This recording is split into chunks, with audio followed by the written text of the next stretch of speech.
In this next module, let's look at data, why it's the lifeblood of AI, and what you should be thinking about when you think about data inside your organization. I think the best framing comes in the form of one of my favorite quotes from a statistician. This is from George Box, who was a famous statistician in the mid-20th century. He said that all models are wrong, but some are useful. And that's the exact same way you should think about data and algorithms inside your organization.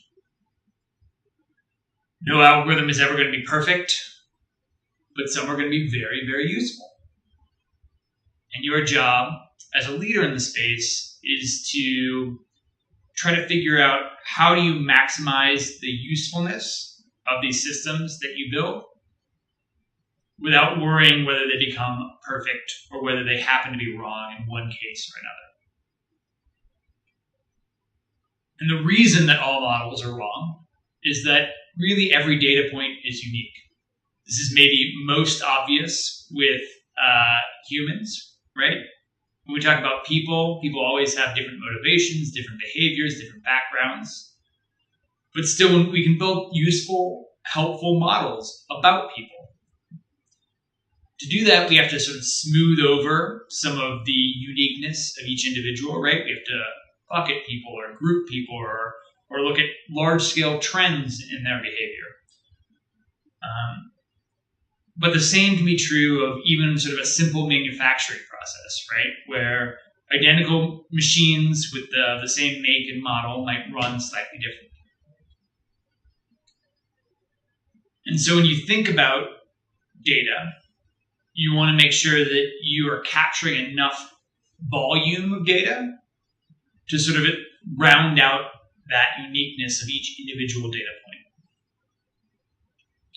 So if we put the two together, right, all models are going to be wrong, some are going to be useful, and each and every data point is unique, we end up with a situation where we always are recording or capturing less data than we want or need.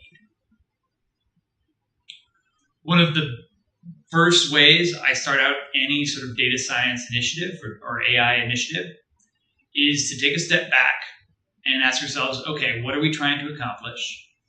And do we have the right data to actually achieve that goal?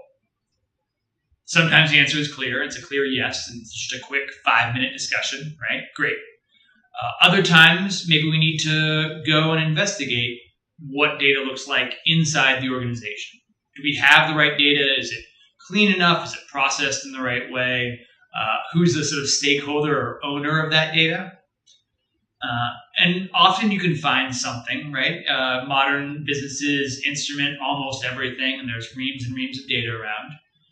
But sometimes you won't have the right data.